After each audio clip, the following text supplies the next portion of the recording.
Dear friends, Namaskar. My name is Dr. S.K. Sharma. I am an assistant professor of English. देखिए साथियों, हमने हमारी जो class की जो सीरीज़ थी जिसमें कि हमारे 8 लेक्चर हुए थे, पार्ट फर्स्ट, सेकंड, थर्ड, उसमें हमने grammatical hierarchy of English language को देखा था, जिसमें हमने letter, morpheme, word, phrase, clause और सेंटेंस को ब्रीफ में स्टडी किया था। इसके बाद जो हमारा जो टॉपिक है वो है पार्ट्स ऑफ स्पीच। सबसे पहले हम एक जो टॉपिक है हमारा इंट्रोडक्शन हम कर रहे हैं पार्ट्स ऑफ स्पीच का। इसमें हम सारे के सारे पार्ट्स ऑफ स्पीच के बारे में बहुत ही ब्रीफ में पढ़ने जा रहे हैं। ब्रीफ में इन द सेंस हम उनके वर्ड्स और वो क्या चीज़ होती है ये देख रहे हैं। हमने जो लास्ट क्लास थी उसमें हमने देख लिया था, नाउन को देख लिया था और हमने प्रोनाउन को देख लिया था। अब जो नेक्स्ट टॉपिक है जिसके बारे में हम डिस्कस करने जा रहे हैं वो है एडजेक्टिव। तो देखिए, हमने देखा था, पहली बात तो आपको यही ध्यान रखनी है जो मैं कई बार आपको बता चुका हूं कि इसका प्रोनाउंसिएशन जो है एडजेक्टिव करना है, एडजेक्टिव नहीं करना। आपको ये ध्यान रखना है, मोटे तौर पर आप ये ध्यान रख लीजिए कि जहां पर भी डी और जे का कॉम्बिनेशन होता है वहां डे को प्रोनाउंस नहीं किया जाता, वहां क्या प्रोनाउंस किया जाता है, वहां जे प्रोनाउंस किया जाता है। इसलिए हम इसे कहते हैं एडजेक्टिव। फाइन। अब एडजेक्टिव क्या होता है? जैसे मैंने बताया था, एडजेक्टिव और एडवर्ब जो है डिस्क्राइबिंग वर्ड है। डिस्क्राइबिंग मतलब किसी चीज़ के बारे में बताते हैं।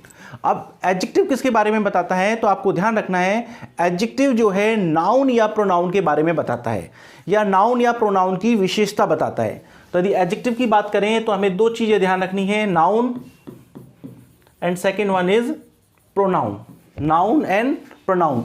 एडजेक्टिव जो है या तो नाउन की विशेषता बताएगा या प्रोनाउन की विशेषता बताएगा। देखो, हमने इसकी जो डेफिनेशन है उसमें भी यही लिख रखा है, an adjective is a word which qualifies describes. एक ही बात है, आप चाहे क्वालिफाइज कह लो चाहे डिस्क्राइब कह लो। एडजेक्टिव वह शब्द है जो कि आपको नाउन या प्रोनाउन का उल्लेख करता है, नाउन या प्रोनाउन की विशेषता बताता है या नाउन या प्रोनाउन के बारे में बताता है। आप ऐसे कह सकते हो क्वालिफाइज, आप ऐसे कह सकते हो डिस्क्राइब्स, या फिर आप ऐसे भी कह सकते हो टेल्स अस अबाउट। आप ऐसे भी कह सकते हो एडजेक्टिव वे शब्द हैं जो हमें किसके बारे में बताते हैं, जो हमें नाउन या प्रोनाउन के बारे में बताते हैं, या आप कह सकते हो नाउन या प्रोनाउन की विशेषता बताते हैं। फाइन। देखिए, ये चीज हमें एग्जांपल्स के थ्रू समझ में आएगी। जैसे देखो, इसमें एग्जांपल है, राम इज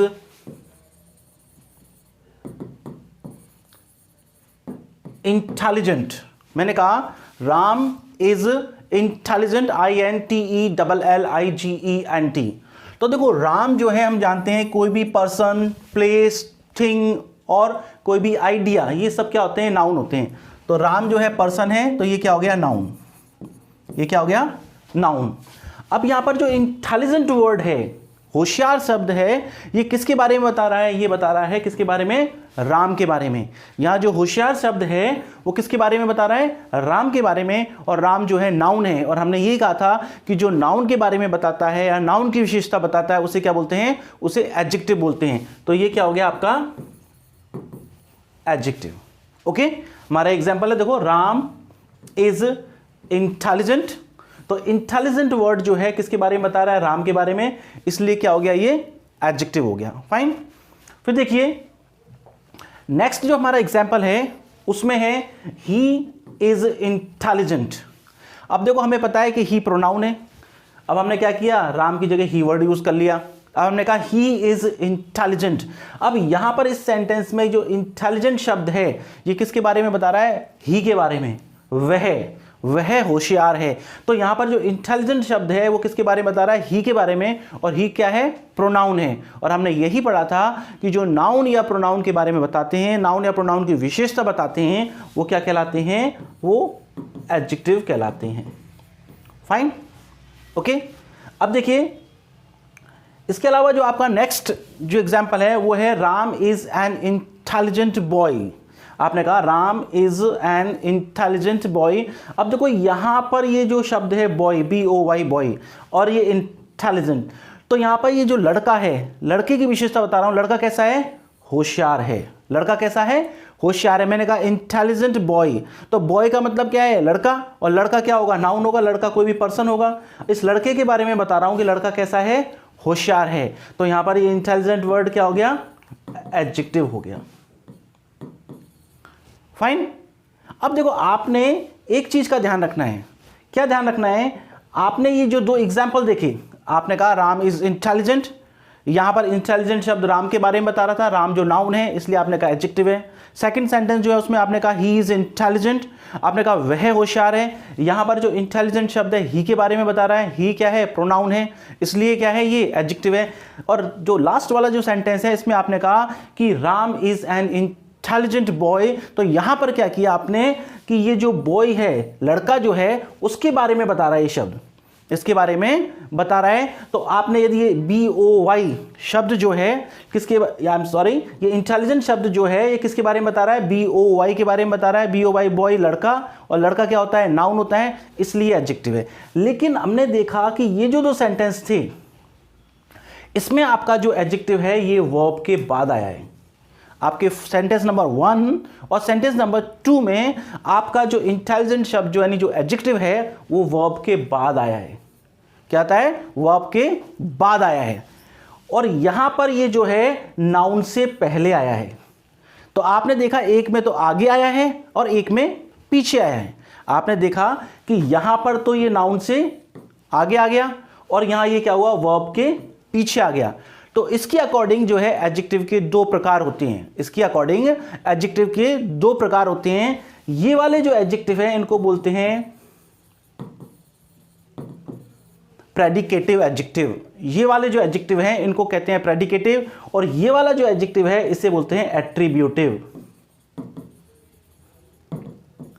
मतलब क्या समझ में आया, मतलब हमें यह समझ में आया कि यदि हमारा एडजेक्टिव वर्ब के बाद है, यदि हमारा एडजेक्टिव जो है वो क्या है, वर्ब के बाद है। यहां पे देखो इज वर्ब है, इसके बाद हमारा एडजेक्टिव है। यदि हमारा एडजेक्टिव वर्ब के बाद है तो उसे बोलते हैं प्रेडिकेटिव एडजेक्टिव। ओके, यदि हमारा एडजेक्टिव वर्ब के बाद है यानी वर्ब के पीछे है, वर्ब के बाद मतलब वर्ब के पीछे है तो प्रेडिकेटिव। और यदि हमारा एडजेक्टिव जो है नाउन से पहले है, ये बॉय नाउन है, इससे पहले एडजेक्टिव आ गया, यदि हमारा एडजेक्टिव जो है नाउन से पहले है तो उसे बोलते हैं क्या, एट्रीब्यूटिव एडजेक्टिव। देखो याद करने का बहुत ही अच्छा तरीका है। आप यदि कभी कंफ्यूज भी हो जाए कि भाई कौन सा एट्रीब्यूटिव है कौन सा प्रेडिकेटिव है, तो पीछे जो आ रहा है, पीछे में पी आता है, पीछे में क्या आता है, पी आता है तो प्रेडिकेटिव। आगे में ए आता है, ये नाउन से पहले तो एट्रीब्यूटिव। याद करने का तरीका मैंने आपको ट्रिक बता दी। आपको ध्यान रखना है, दो शब्द ध्यान रखना है, या तो आगे आएगा या पीछे आएगा।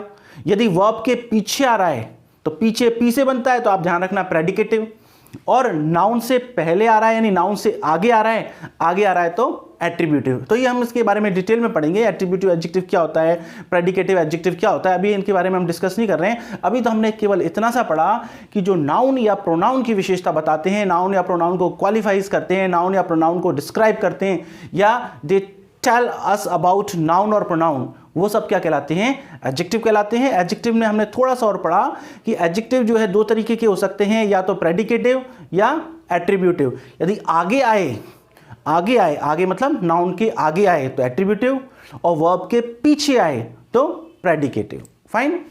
फिर देखिए एक चीज और ध्यान रखना जो कई बार एग्जाम में पूछी जाती है, जो वर्ड है ना ये कई बार पूछा जाता है DESCRIBE। देखो ऐसे देते हैं आपको एग्जाम में, वर्ड्सवर्थ डिस्क्राइब्स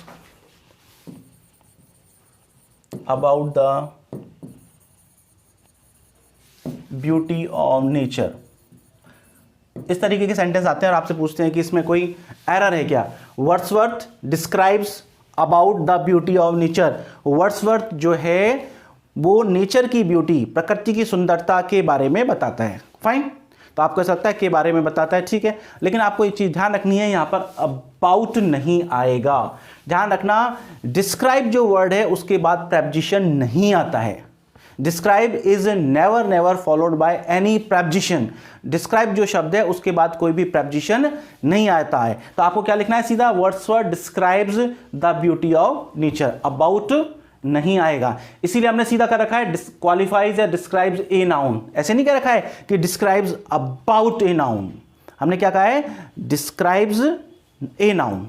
फाइन, तो दिस इज अबाउट एडजेक्टिव। और एडजेक्टिव में आपको प्रेडिकेटिव और एट्रीब्यूटिव ध्यान रखना है। एक आपको ये ध्यान रखना है जो मैंने बात बताई कि डिस्क्राइब जो वर्ड है उसके बाद कोई भी आप किसी भी तरीके का प्रेपोजिशन का प्रयोग नहीं करेंगे। फाइन, आगे देखिए,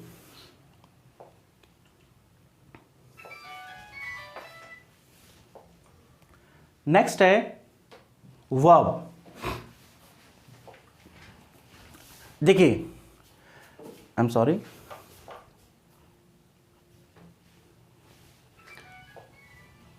नेक्स्ट आपका जो टॉपिक है वो है वर्ब। देखिए, वर्ब के अंदर देखो वैसे तो और भी बहुत सारी चीजें हैं, लेकिन अभी हम जैसे जनरल इंट्रोडक्शन देख रहे हैं, तो आप देखिए वर्ब के बारे में हम देखते हैं कि वर्ब जो है जनरली 3 चीजों के बारे में बताती है। ओके, पहली बात ये बताती है कि व्हाट समबडी समथिंग इज, कोई भी व्यक्ति या वस्तु क्या है। वर्ब वो शब्द होते हैं जो ये बताते हैं कोई भी व्यक्ति या वस्तु क्या है, क्या महसूस करता है और क्या करता है। जनरली 3 चीजें, हालांकि उसमें स्टेट वगैरह भी आती है, वो हम बाद में डिस्कस करेंगे। अभी आप समझ लीजिए, वर्ब वे शब्द हैं जो ये बताते हैं कि कोई भी व्यक्ति या वस्तु क्या है, क्या महसूस करता है और क्या करता है। देखिए, आपको इससे समझ में आएगा, मैंने कहा a word which tells us, एक ऐसा शब्द जो हमें बताता है ये 3 चीज। Number 1, what somebody something is, कोई भी व्यक्ति या कोई भी वस्तु क्या है। जैसे मैं आपसे कहूं, मान लो मैंने कहा राम इज ए डॉक्टर, मैंने आपसे कहा राम इज अ डॉक्टर, तो यहां पर इज वर्ब है। इज क्या है, वर्ब है। ये बता रही है कि कोई व्यक्ति या कोई वस्तु क्या है, क्या है, डॉक्टर है। यानी इसके अंदर क्या छुपा हुआ है, एक्सिस्टेंस। इसके अंदर क्या छुपा हुआ है, एक्सिस्टेंस छुपा हुआ है। यानी कि पहली बात यह है कि वर्ब ये बताती है कि कोई भी व्यक्ति या वस्तु क्या है, मतलब उसका अस्तित्व बताती है कि वह डॉक्टर है, वह लड़का है, वह होशियार है। आपने कहा he is intelligent, he is a very intelligent boy. आपने कहा कि शी इज ब्यूटिफुल। तो आपने ये सब जो कहा तो ये उसका अस्तित्व बता रही है, एक्सिस्टेंस की, वह सुंदर है, वह इंटेलिजेंट है, वह डॉक्टर है। तो पहली बात वर्ब जो बताती है वो ये बताती है कि व्हाट समबडी समथिंग इज, कोई भी व्यक्ति या वस्तु क्या है। फाइन, नेक्स्ट चीज बताती है व्हाट समबडी समथिंग डू या डज, कोई भी व्यक्ति या वस्तु क्या करता है। दूसरी बात, कोई भी व्यक्ति या वस्तु क्या करता है। मान लो मैंने कहा राम प्लेज क्रिकेट, मैंने कहा राम प्लेज क्रिकेट डेली, मैंने कहा राम प्रतिदिन क्रिकेट खेलता है। तो यहां पर प्लेज वर्ब है, ये बता रही है कि वो क्या करता है, क्या करता है, खेलता है। तो सेकंड क्या बताती है वर्ब, कोई भी व्यक्ति या कोई भी वस्तु क्या करता है। फाइन, थर्ड थिंग जो है मैंने कहा व्हाट समबडी समथिंग फील्स, कोई भी व्यक्ति या कोई भी वस्तु क्या महसूस करती है। जैसे मैं कहूं आई फील फाइन, मैं अच्छा महसूस कर रहा हूं, तो देखो यहां पे कोई अस्तित्व है, ठीक है ना, और यहां ना ही यहां पर कोई भी एक्शन हो रहा है, ना तो इस कैटेगरी में आता है कोई व्यक्ति या वस्तु क्या करता है, ना इसमें आता है कि कोई व्यक्ति या वस्तु क्या है, अस्तित्व भी नहीं आ रहा। यहां क्या है, महसूस करता है। तो कोई भी व्यक्ति या वस्तु क्या है, क्या करता है और क्या महसूस करता है, इन तीनों चीजों को बताने के लिए जिन शब्दों का प्रयोग होता है वे शब्द कहलाते हैं आपके वर्ब। जैसे आपने फर्स्ट एग्जांपल देखा, आपने कहा राम इज अ डॉक्टर, इसका मतलब होगा कोई भी व्यक्ति या कोई भी वस्तु क्या है, what somebody something is. Fine, इसमें क्या छुपा हुआ है, EXISTENCE, एक्सिस्टेंस छुपा हुआ है, अस्तित्व छुपा हुआ है। फाइन, सेकंड मैंने कहा Ram pledge cricket daily, Ram प्रतिदिन क्रिकेट खेलता है, इसका मतलब कोई व्यक्ति या वस्तु क्या करता है। ठीक है, तो यहां पर क्या छुपा हुआ है, व्हाट समबडी समथिंग डू या डज। थर्ड थिंग मैंने कहा आई फील डिजीनेस, मुझे चक्कर आ रहे हैं, चक्कर महसूस हो रहे हैं। तो आपने महसूस हो रहे हैं, चक्कर महसूस हो रहे हैं, तो चक्कर महसूस हो रहे हैं इसका मतलब क्या हो गया, आपने कहा आई फील डिजीनेस, आपने कहा मुझे चक्कर महसूस हो रहे हैं, तो यहां पे क्या चीज हो रही है, व्हाट समबडी समथिंग फील्स। ठीक है ना, आप कहते हो मेरा सर चक्कर खा रहा है, ठीक है ना, तो वही मतलब है। तो कई लोग इसका लिटरल ट्रांसलेशन कैसे कर देते हैं कि my head is eating circles, है ना। यदि आपको नॉलेज नहीं है तो कई ने कहा कि मेरा सर चक्कर खा रहा है, तो कई मैंने देखा बच्चे इस तरीके से ट्रांसलेशन कर देते हैं, my head is eating circles. ऐसा नहीं है, आपने कहा मेरा सर चक्कर खा रहा है या मुझे चक्कर आ रहे हैं, चक्कर महसूस हो रहे हैं, उस सबका मतलब होता है आई फील डिजीनेस। ओके, आपने कहा he is in a poor health, तो देखो he is in a poor health का मतलब आपकी स्टेट क्या है, गरीब वाली स्थिति है, तो स्टेट भी शो करता है, वो हम बाद में डिस्कस कर लेंगे जब हम वर्ब को पढ़ेंगे जब डिटेल में। अभी आप इतना ही ध्यान रखें, what somebody something is, what somebody something do does, और व्हाट समबडी समथिंग फील्स, कोई व्यक्ति क्या है, क्या करता है और क्या महसूस करता है, इन तीनों चीजों के बारे में जो शब्द बताते हैं वो क्या कहलाते हैं, वर्ब कहलाते हैं। Okay, this is about your verb. अभी हम बहुत ब्रीफ में पढ़ रहे हैं इनके बारे में, फिर उसके बाद हम डिटेल में इनके बारे में पढ़ेंगे। ओके, फिर देखिए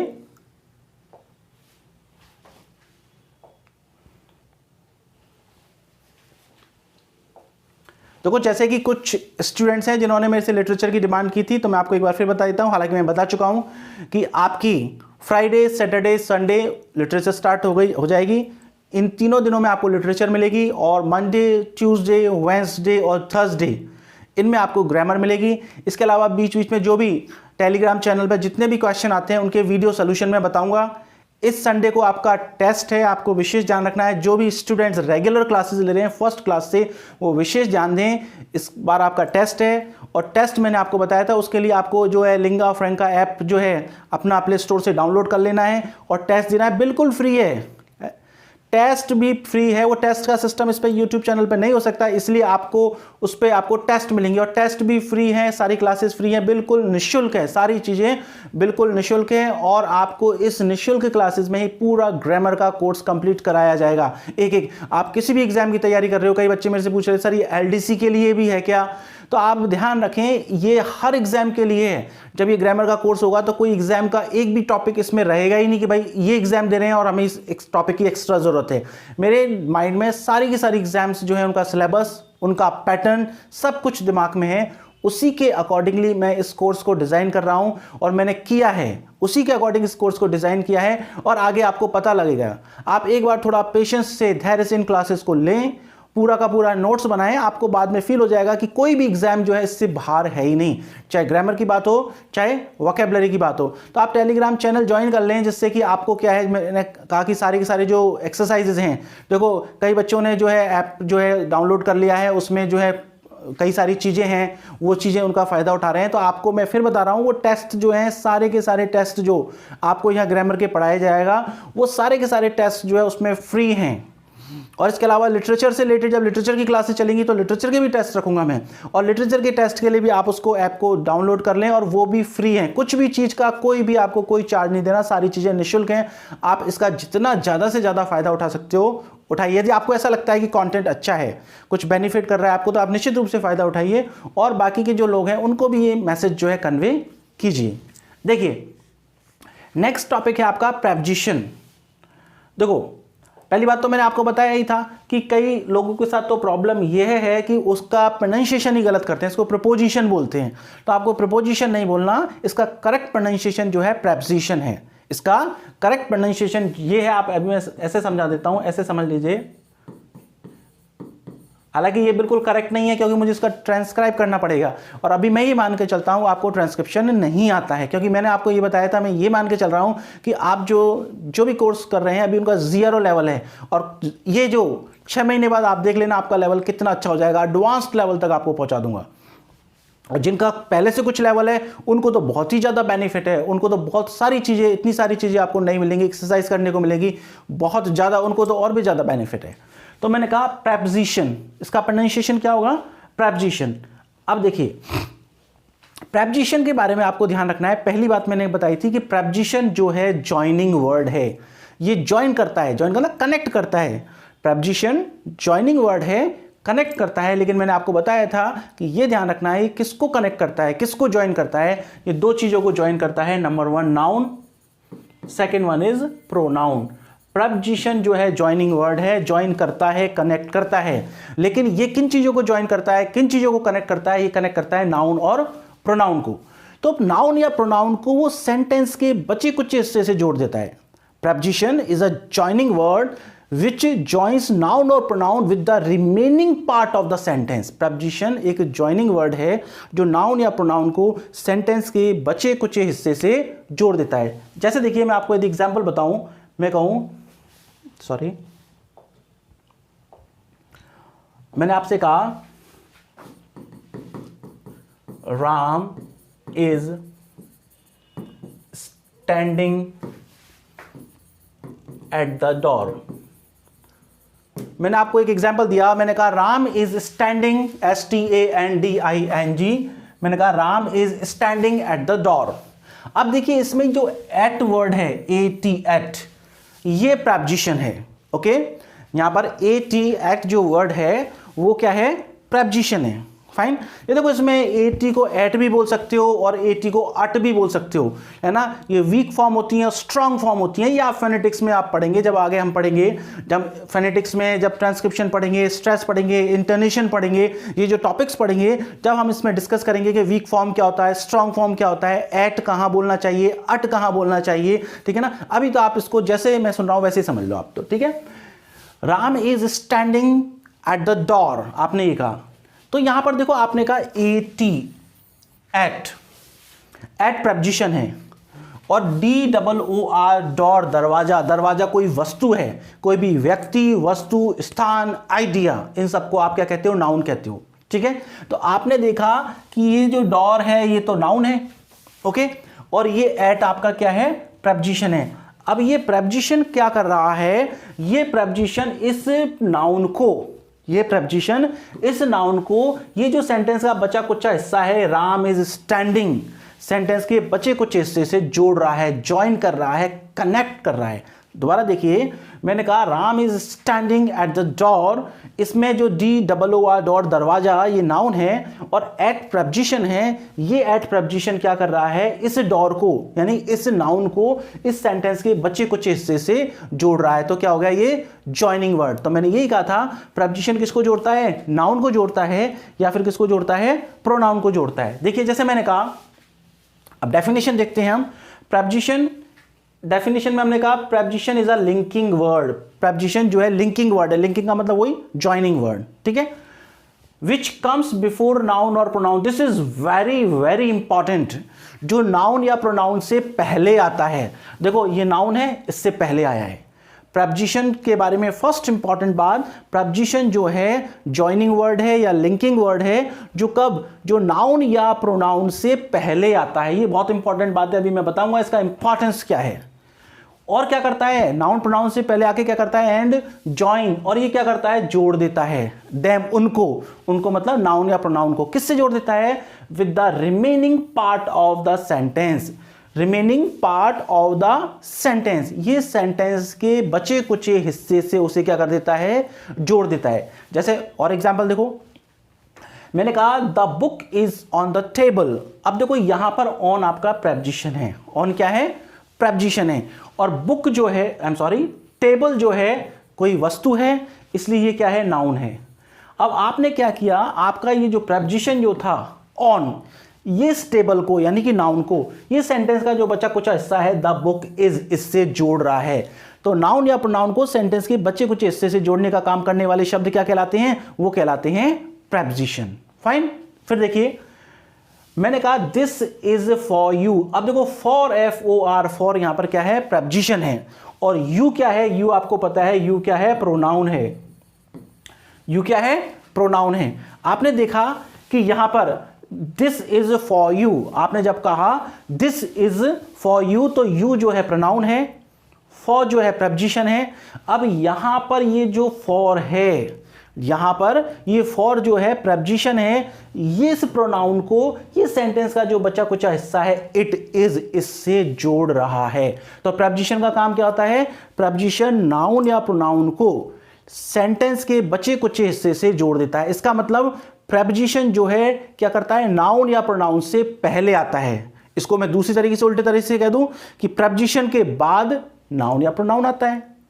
आई रिपीट, मैंने कहा कि प्रपोजिशन जो है नाउन या प्रोनाउन से पहले आता है। मैंने कहा प्रपोजिशन जो है नाउन या प्रोनाउन से पहले आता है। इसका मतलब मैं ये भी कह सकता हूं कि प्रपोजिशन के बाद नाउन या प्रोनाउन आता है। ठीक है। अब इससे एक बहुत ही इंपॉर्टेंट बात आपको सामने आई कि आपको ध्यान रखना है कि प्रपोजिशन के बाद केवल और केवल नाउन और प्रोनाउन ही आ सकता है, इसके अलावा कोई भी पार्ट ऑफ स्पीच नहीं आ सकती। यदि आपके सेंटेंस में प्रपोजिशन आया है तो उसके बाद या तो नाउन आएगा या प्रोनाउन आएगा, इसके अलावा कोई भी पार्ट ऑफ स्पीच नहीं आ सकती। फाइन, देखो मैंने आपको कहा ये हो गया आपका क्या, टू क्या है, प्रपोजिशन है। अब देखो प्रपोजिशन के बाद क्या आ रहा है, मी क्या है, प्रोनाउन है, ठीक है। अब ये टू क्या कर रहा है, इस प्रोनाउन को इस बच्चे को हिस्से से जोड़ रहा है। Throw the ball to me, आपने कहा मेरी तरफ बॉल फेंको, आप किसी से खेलने के लिए मांग रहे हो, भाई फेंकना मेरी तरफ बॉल। देखो इसमें एक चीज और ध्यान रखना, मैं ऐसे कहूंगा don't THROW throw the ball at me. अब देखो यहां मैंने लगाया है एट, दोनों में डिफरेंस है। यदि मैंने कहा throw the ball to me और दूसरा मैंने कहा don't throw the ball at me, देखो ध्यान रखना टू और एट लगाने में थोड़ा सा डिफरेंस हो जाता है। जब आपने कहा टू मी तो ये पॉजिटिव सेंस देता है, जब भी आप टू लगाते हो तो वो पॉजिटिव सेंस देता है। पॉजिटिव सेंस का मतलब जैसे आप खेल रहे हो और खेलते वक्त आपने कहा भाई बॉल पास करना, तो आपने किसी को बॉल पास कर दी, इससे क्या ये इसके इस सेंस के लिए ये पॉजिटिव सेंस हुआ, इस सेंस के लिए आप टू का प्रयोग करते हो। लेकिन आप किसी को बॉल मार रहे हो, जैसे कोई खड़ा है उसको फेंक के मारी आपने बॉल, ठीक है ना, हर्ट करने के लिए, चोट पहुंचाने के लिए, नेगेटिव सेंस में, यदि नेगेटिव सेंस होता है तो आपको एट लगाना होता है। क्या लगाना होता है, एट। इसीलिए मैंने सेंटेंस चेंज कर दिया, ठीक है। मैंने कहा don't throw the ball at me, इसका मतलब मेरी तरफ बॉल मत मारो, यानी मुझे बॉल से मत मारो। आपने किसी खड़ा उसके बॉल मार रहे हो आप उसको चोट पहुंचाने के लिए, इसका मतलब नेगेटिव सेंस है। यदि नेगेटिव सेंस देना है तो आप एट लगाओ, और आपको पॉजिटिव सेंस देना है कि भाई बॉल पास करना मैं भी खेल लूंगा, तो क्या लगाओगे, टू। बात हमारी ये नेगेटिव पॉजिटिव सेंस, ये हम प्रपोजिशन में बात कर लेंगे बहुत ज्यादा डिटेल में। ये सारी चीजें आपको बिल्कुल कॉन्सेप्चुअल, सारे प्रपोजिशन वगैरह सब कॉन्सेप्चुअल, आपको सबका पता रहेगा कि कहाँ क्यों यूज होता है। आप प्रपोजिशन आएंगे जब इसके बारे में बात करेंगे। अभी हमारा उद्देश्य ये है कि हम ये बता रहे हैं, अभी तो हम इनके नाम सुन रहे हैं और हम ये बता रहे हैं कि प्रपोजिशन जो है वो नाउन या प्रोनाउन को जोड़ता है। इसका मतलब प्रपोजिशन के बाद केवल और केवल नाउन या प्रोनाउन आएगा, इसके अलावा कुछ भी नहीं आ सकता।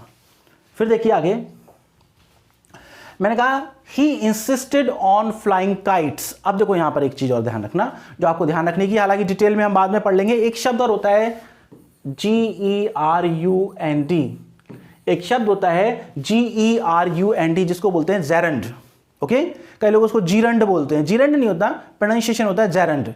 जेरंड क्या होता है, जेरंड का मतलब होता है कि यदि वी फर्स्ट यानी वर्ब की फर्स्ट फॉर्म, यदि वर्ब की फर्स्ट फॉर्म प्लस ING आपके सेंटेंस में नाउन का काम करे, यदि वर्ब की फर्स्ट फॉर्म प्लस ING आपके सेंटेंस में नाउन का काम करे तो उसे जेरंड बोलते हैं। तो नाउन का काम करे यानी कि नाउन होगी वो सेंटेंस में, उसका जो है ग्रामेटिकल स्ट्रक्चर में उसको किस नाम से जाना जाएगा, उसको नाउन के नाम से जाना जाएगा।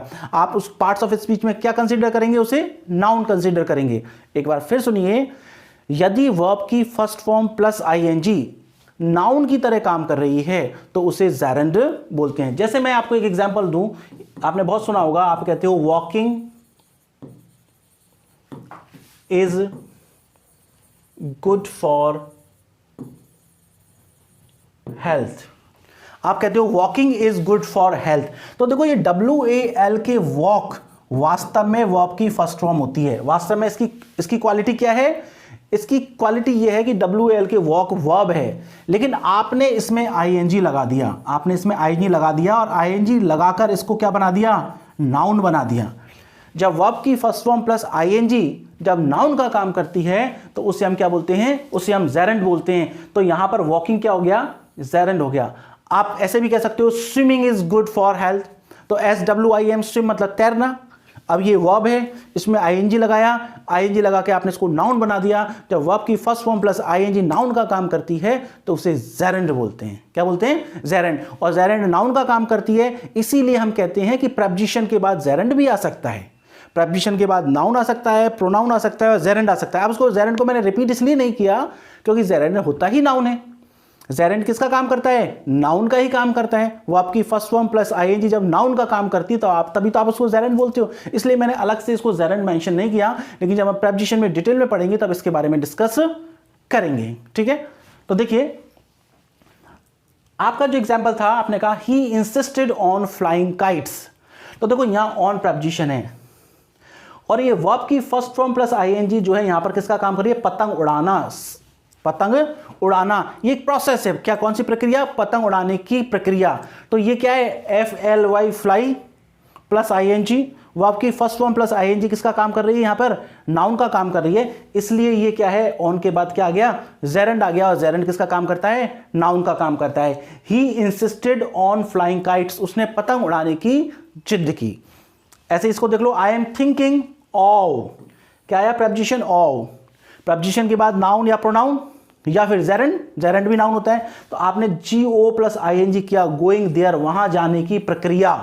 आपने क्या कहा, वहां जाने की प्रक्रिया, ये क्या हो गया, नाउन हो गया, ठीक है। तो इसलिए आपने क्या लगाया, ऑफ के बाद जेरेंड लगाया, जेरेंड लगाया, इसका मतलब आपने नाउन का ही प्रयोग किया। तो आप और मोटे तौर पे ऐसे कह सकते हो, यदि आपको और क्लैरिफाई करना है कि भाई प्रपोजिशन वे वर्ड हैं जिनके बाद नाउन आएगा या प्रोनाउन आएगा या जेरेंड आएगा, और जेरेंड नहीं भी बोलोगे तो कोई दिक्कत नहीं है, क्योंकि जेरेंड होती ही नाउन है। वर्ब की फर्स्ट फॉर्म प्लस आईएनजी जब नाउन का काम करती है तभी आप उसे जेरेंड बोलते हो। फाइन, देखिए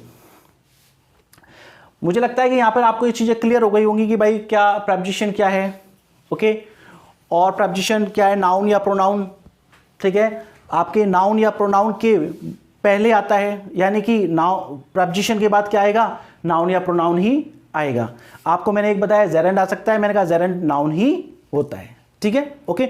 सबसे इंपॉर्टेंट बात जो आपको ध्यान रखनी है वो ये ध्यान रखनी है कि प्रपोजिशन के बाद केवल और केवल नाउन और प्रोनाउन आएगा, इसके अलावा कोई भी पार्ट ऑफ स्पीच नहीं आ सकती है। देखिए हम कई बार इस तरीके के सेंटेंस बोलते हैं, हम इस तरीके के सेंटेंस जो है बोलते हैं, सॉरी फॉर लेट, देरी के लिए क्षमा। सॉरी का मतलब मैं कहना चाहता हूं आई एम सॉरी, ओके। तो आप इस तरीके के सेंटेंस बोलते हो, सॉरी फॉर लेट। अब ये सेंटेंस गलत हो गया। क्यों गलत हो गया, क्योंकि आपने यहां फॉर प्रपोजिशन लगाया और प्रपोजिशन के बाद आपने क्या लगा दिया, LATE, लेट। क्या लगा दिया, लेट। और लेट जो है केवल और केवल या तो एडजेक्टिव की तरह काम करता है या एडवर्ब की तरह काम करता है, ये कभी भी नाउन की तरह काम नहीं करता। अब यदि आपने प्रपोजिशन के बाद एडजेक्टिव या एडवर्ब लगा दिया तो सेंटेंस ही गलत हो गया, क्योंकि प्रपोजिशन के बाद तो केवल नाउन आ सकता है या प्रोनाउन आ सकता है। जबकि कई बार इस तरीके के सेंटेंस हमने लोगों को बोलते हुए सुना है, सॉरी फॉर लेट, देरी के लिए माफ करना, देर हो गई मुझे। तो ऐसे नहीं करेंगे। अब आप कहोगे सर ऐसे नहीं करेंगे तो सेंटेंस को सही कैसे करेंगे, तो सही करने का सिंपल सा तरीका है, आप कह दीजिए sorry for being late, late होने की प्रक्रिया। तो आपने क्या, बी वर्ब है, उसमें आईएनजी लगा दिया। जब be verb plus ING noun का काम करती है तो उसे जेरेंड बोलते हैं। तो अब ये बीइंग लेट प्रक्रिया ये क्या हो गया, जेरेंड हो गया, और जेरेंड नाउन होता है तो अब सेंटेंस आपका सही हो गया। जब आपने कहा सॉरी फॉर लेट, तो लेट तो केवल और केवल एडजेक्टिव या एडवर्ब की तरह काम करता है, और प्रपोजिशन के बाद एडजेक्टिव एडवर्ब नहीं आ सकता, प्रपोजिशन के बाद केवल और केवल नाउन या प्रोनाउन आता है। तो हमने क्या किया, बीई प्लस आईएनजी, वर्ब की फर्स्ट फॉर्म प्लस आईएनजी के जरिए जेरेंड बना दिया, और जेरेंड नाउन का काम करता है तो सेंटेंस आपका सही हो गया। तो सॉरी फॉर लेट नहीं, sorry for being late, okay. तो आपको इन चीज़ों का विशेष रूप से ध्यान रखना है। और चीज़ें जो है, देखो हमारी क्लासेस जो है 30 मिनट्स की हम इसको रखेंगे, ज़्यादा लंबा नहीं कर सकते, ठीक है। उसके बाद में तो हम क्लासेस को लंबी भी कर देंगे। तो आप लोगों को ऐसा लगता है कि आपको यहाँ पर इस चैनल पर कुछ डिफरेंट चीज़ें मिल रही हैं, कुछ अच्छी चीज़ें मिल रही हैं। देखो मैं कोई बहुत जल्दी नहीं कर सकता कि आपको 5 मिनट की कोई वीडियो बना लूँ और उसमें कोई एक छोटा सा कॉन्सेप्ट बना लूँ। वो ना तो मेरे को अलाउ करता है, मेरे कॉन्शियस को अलाउ करता है, और ना ही आपके लिए कोई बेनिफिशियल है। यदि मैंने स्टार्ट किया है तो ये मेरा कमिटमेंट है कि मैं पूरी कंप्लीट ग्रामर को कराऊंगा, बिल्कुल धीरे धीरे पढ़ाऊंगा, सारे सारे कॉन्सेप्ट को बिल्कुल क्लियर करके पढ़ाऊंगा। जो सिंसियर स्टूडेंट होगा, जिसको वास्तव में पढ़ना होगा, वो आज नहीं तो कल, कल नहीं तो परसों, नहीं तो 1 महीने बाद जब भी उसको पता लगेगा, जब भी वो उसको सिंसियरिटी से क्लासेस को लेगा, तो डेफिनेटली उसको फायदा होगा। उसकी ग्रामर, वोकैबुलरी, प्रोनाउंसिएशन, फोनेटिक्स सारी चीज़ें क्लियर होंगी, ये मेरा आपसे प्रॉमिस है। मैं अपने कंटेंट में कोई भी कॉम्प्रोमाइज़ नहीं करूंगा, और आपसे यही रिक्वेस्ट है, यदि आपको वास्तव में ऐसा लग रहा है कि हाँ मैं आपके लिए अच्छा कंटेंट प्रोवाइड कर रहा हूं और इससे भी अच्छा करूंगा, अभी तो ये शुरुआत है, और भी ज़्यादा से अच्छी चीज़ें आपके लिए करने की कोशिश करूँगा। ऐसा मेरे दिमाग में ये टेंटेटिव है कि ज़्यादा से ज़्यादा और अच्छी चीज़ें करनी है। आपसे केवल यही रिक्वेस्ट है कि आप इस चैनल के बारे में ज़्यादा से ज़्यादा लोगों को बताएं, जिससे कि स्टूडेंट्स को इसका फ़ायदा हो। आप लोग टेलीग्राम चैनल ज्वाइन करें जो सिंसियर स्टूडेंट हैं, जिससे कि उसमें एक्सरसाइज हैं, क्वेश्चन को करें, उनके वीडियो सोल्यूशन आपके यहाँ पर होंगे। और आप इस चैनल के बारे में जितने ज़्यादा से ज़्यादा लोगों को बताएंगे, ज़्यादा से ज़्यादा लोगों को क्या होगा, इसका बेनिफिट होगा। और मुझे भी ज़्यादा से ज़्यादा प्रोत्साहन मिलेगा, मोटिवेशन मिलेगा। मुझे ऐसा लगेगा कि जिस तरीके का मैं कंटेंट प्रोवाइड कर रहा हूं, उस तरीके के कंटेंट को सुनने पढ़ने वाले लोगों की कमी नहीं है। वास्तव में कुछ लोग हैं, सिंसियर हैं, जो इस तरीके से, इस लेवल से इस तरीके की चीज़ें पढ़ना चाहते हैं। और उसके अलावा भी यदि आपको कुछ भी कमी नज़र आए तो आप बिल्कुल बेझिझक, बिना किसी हिचकिचाहट के आप मुझे कमेंट सेक्शन में बताएं। यदि मुझे आपके द्वारा कोई सजेशन दिया जाएगा, किसी कमी के बारे में बताया जाएगा, तो मैं उसमें सुधार करने की कोशिश करूंगा और आपके अकॉर्डिंगली चलने की कोशिश करूंगा। ठीक है, अब हम क्लास को ज़्यादा लंबा नहीं कर सकते। ठीक है, बाकी का जो है हम नेक्स्ट क्लास में पढ़ेंगे। तब तक के लिए, और आप ये 7 बजे वाली क्लास का विशेष ध्यान रखें। आप जैसे ही 7 बजे आपके लिए क्लास आ जाएगी, तो आप इस क्लास को कोशिश करेंगे 7 बजे ही स्टार्ट करें और 7 बजे इसको ज्वाइन कर लें और उसको पूरी क्लास को अच्छी तरह से लें। Okay, thank you.